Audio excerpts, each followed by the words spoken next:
तो लेक्चर 2 की बात करते हैं। लेक्चर 1 में हमने सॉफ्टवेयर के बारे में समझा और क्या क्या कर्व होते हैं ये सब देखा। आज यूनिट 1 के ही आगे कंटिन्यू करते हैं। तो बात करते हैं टाइप ऑफ सॉफ्टवेयर की। ठीक है, system software. The system software area is characterized by heavy interaction with computer hardware. ठीक है, तो ये अभी टाइप्स की बात हो रही है। तो system software, real time software, business software, ये सारे सॉफ्टवेयर होते हैं और इनके बारे में जान लेते हैं। ठीक है, सिस्टम जो होता है वो इंटरैक्ट करते हैं हार्डवेयर के साथ। Heavy usage of multiple user, concurrent operation that require scheduling, resource sharing वगैरह वगैरह, है ना। कॉम्प्लेक्स डेटा स्ट्रक्चर्स होते हैं, है ना। मल्टीपल एक्सटर्नल इंटरफेसेस होते हैं। एग्जांपल के लिए आप compiler, editor, file manager, utility, है ना, ये सारी चीज़ों को देख सकते हैं। रियल टाइम सॉफ्टवेयर हमारे हो जाते हैं जो मॉनिटर करते हैं, एनालाइज करते हैं, कंट्रोल करते हैं रियल वर्ल्ड इवेंट को। ठीक है, यानी जो काम चल रहा है वो दिख रहा है, ऐसा कुछ। बिजनेस सॉफ्टवेयर आ जाते हैं, प्रोसेस करते हैं largest single software application area. ठीक है, वो स्पेसिफिक काम के लिए यूज़ होते हैं। जैसे पेरोल हो गया, अकाउंट रिसीवेबल हो जाता है, या फिर इन्वेंट्री हो जाता है, बैंक के सारे काम।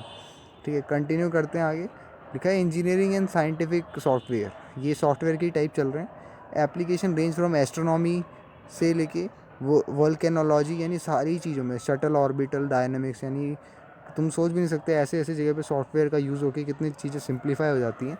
फिर आते हैं embedded software, resides in read only memory and is used to control products and system for the consumer and industrial market। ठीक है, ये क्या करते हैं, रिसाइड करते हैं रीड ओनली मेमोरी में। ठीक है, इसलिए एम्बेड कहते हैं इनको। और ये बहुत लिमिटेड और छोटे काम कर पाते हैं, जैसे कि कीपैड कंट्रोल हो गया, माइक्रोवेव ओवन हो गया, है ना। ये छोटे सॉफ्टवेयर होते हैं। पर्सनल कंप्यूटर सॉफ्टवेयर, जो कि आपको पता है word processing, spreadsheet, computer graphic वगैरह आ जाते हैं ना। Entertainment, data management and database access to hundreds of applicant. Web based software भी होते हैं, जैसे आप CGI, HTML, पर्ल या जावा की बात कर लो। ठीक है, क्या करते हैं, retrieve by browser are software that incorporate executable instruction. ठीक है, जिस चीज़ों को दिखाया जा सके। और आर्टिफिशियल AI सॉफ्टवेयर जो होते हैं वो यूज़ होते हैं non numerical algos to solve complex problems, जिनको हम कंप्यूटर या स्ट्रेट फॉरवर्ड एनालिसिस नहीं कर सकते, जिसमें बहुत कॉम्प्लेक्स चीज़ें होती हैं ना। Expert system, also known as knowledge based system, pattern recognisation वगैरह, artificial neutral network, theorem proving या फिर गेम प्लेइंग, ये सारी चीज़ें AI से होती हैं। इवॉल्विंग रोल्स ऑफ सॉफ्टवेयर, तो software industry is in crisis. आप देख सकते हो कि एक चीज़ बहुत श्योर है कि सक्सेस रेट 16% होता है। ठीक है, ओवर बजट चला जाता है, फेलियर हो जाता है। ठीक है, ओवर बजट यानी या तो टाइम के मामले में या फिर कॉस्ट के मामले में, या फिर चीज़ें जो होती हैं कभी भी सक्सेस नहीं हो पाती। जब भी हम सॉफ्टवेयर बनाते हैं बहुत सारी चीज़ों को देखना पड़ता है। ठीक है, next is the evolving role of software. तो manager and technical person are asked what does it take so long to get the program finished. ठीक है, तो ये सवाल पूछते हैं तुमसे कि क्यों इतना टाइम क्यों लग रहा है, व्हाट आर द, क्यों कॉस्ट इतनी हाई है, why can not we find all errors before release. क्यों एरर्स को नहीं देखो, कुछ होते हैं रन टाइम एरर्स, कुछ होते हैं एग्जीक्यूट होने के बाद एरर, है ना। तो कंपाइल टाइम एरर कहते हैं उन्हें, तो वो अलग चीज़ है, वो जावा में भी हम देखते हैं। Why do we all have difficulty in measuring progress. फिर आते हैं factors contributing to software crisis. ठीक है, क्राइसिस यानी सॉफ्टवेयर ख़राब होना। लार्ज प्रॉब्लम्स होती हैं, एडिक्वेट ट्रेनिंग नहीं होती है, इंक्रीजिंग स्किल शॉर्टेज होती है ना। कोई भी सॉफ्टवेयर डेवलपर बनता है तो एक्सपीरियंस बहुत चाहिए होता है, और वहाँ पे लो प्रोडक्टिविटी इंप्रूवमेंट्स होती है। नेक्स्ट आ जाता है क्राइसिस में ही, it is a term use in computer science for the difficulty of writing useful and efficient computer programs in the required time.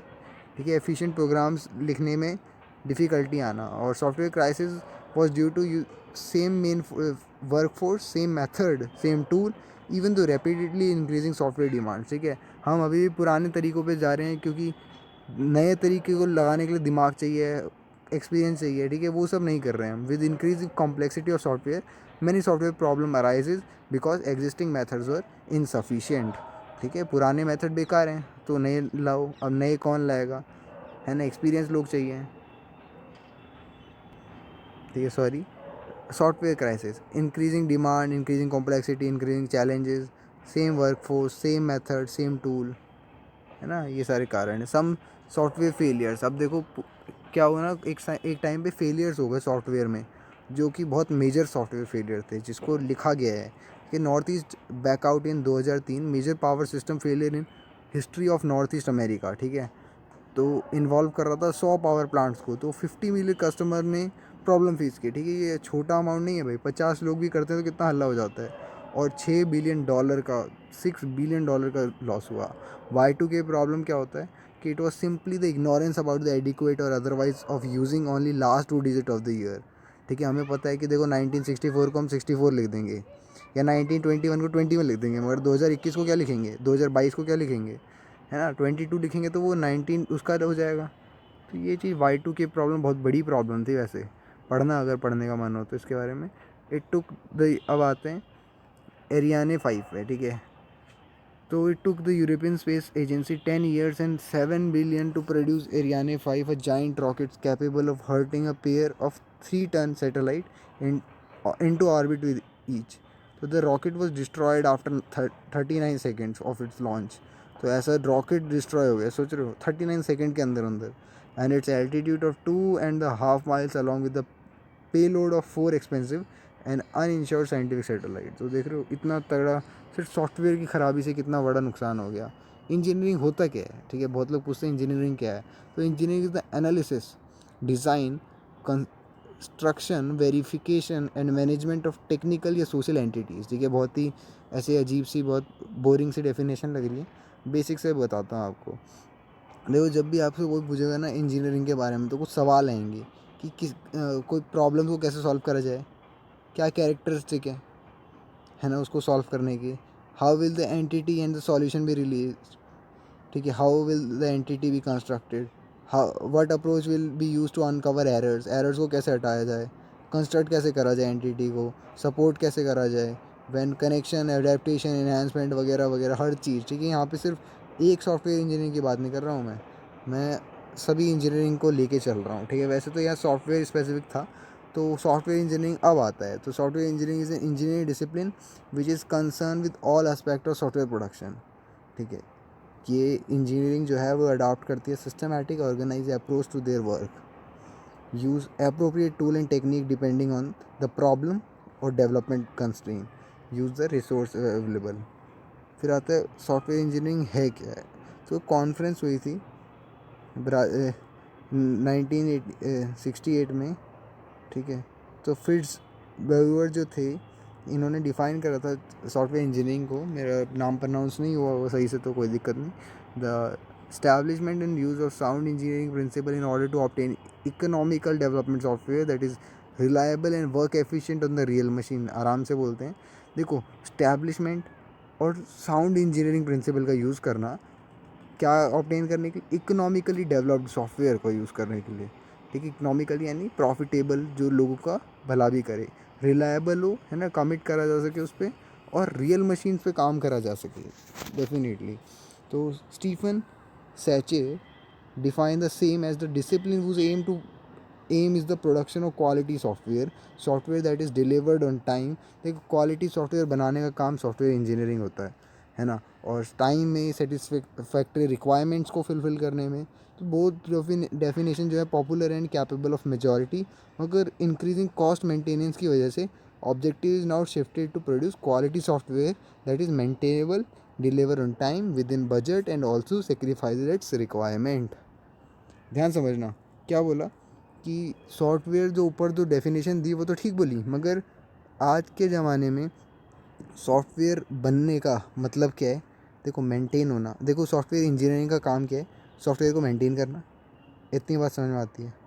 फिर कह रहे हैं कि क्वालिटी सॉफ्टवेयर हो मगर मेंटेनेबल हो, टाइम पे डिलीवर हो, बजट के अंदर हो, और ऑल्सो सेटिस्फाई इट्स रिक्वायरमेंट भी सेटिस्फाई करे, यानी हर चीज़ में हमें बढ़िया चाहिए, है ना। What is software engineering according to IEEE को सब जानते हैं। Software engineering application of systematic disciplined quantifiable approach of the development.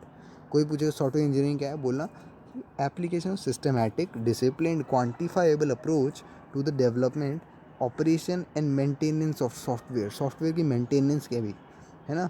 That is the application of engineering to software. Software engineering क्या है? एप्लीकेशन ऑफ इंजीनियरिंग, इंजीनियरिंग को apply करना software बनाने में, सिंपल। ठीक है, आते हैं सॉफ्टवेयर इंजीनियरिंग की लेयर क्या क्या है। ठीक है, तो लेयर्ड अप्रोच होती है। देखो, सबसे ऊपर आता है टूल्स, फिर आते हैं मेथड्स, फिर आता है प्रोसेस, फिर आता है क्वालिटी फोकस। कंटिन्यू करते हैं, ये सारी चीज़ें हैं क्या? Software engineering is layer technology. कोई पूछेगा लेयर टेक्नोलॉजी मतलब, तो ये सारे लेयर्स हैं। क्वालिटी होनी चाहिए, ऑर्गेनाइजेशनल कमिटमेंट होनी चाहिए क्वालिटी के बेसिस पे, प्रोसेस होना चाहिए, the basis of management control of software project and establish the context in which technical method are applied. Method क्या होना चाहिए? It include required analysis, design, program construction, testing and support. Tools के बारे में बात करते हैं तो ऑटोमेटेड या सेमी ऑटोमेटेड सपोर्ट होना चाहिए। ठीक है, तो ये था हमारा सेकंड लेक्चर। तो आज हमने बहुत कुछ सीखा। सॉफ्टवेयर इंजीनियरिंग क्या होती है, बेसिकली इंजीनियरिंग से शुरू करा था, और क्राइसिस के बारे में जाना, जो कि बहुत इंपॉर्टेंट चीज़ है। कितने बड़े बड़े नुकसान हो जाते हैं। इवन सॉफ्टवेयर जो है वो जो घर बैठे चलाया जाता है, जो एक कमरे में चलाया जाता है, वो उड़ती हुई मिसाइल को ब्लास्ट कर सकता है ना। तो ये सारी चीज़ें हमने देखी आज। तो होप यू लाइक इट। चलो फिर, समझ में आ रहा होगा, बाकी पूछ लेना मेरे से।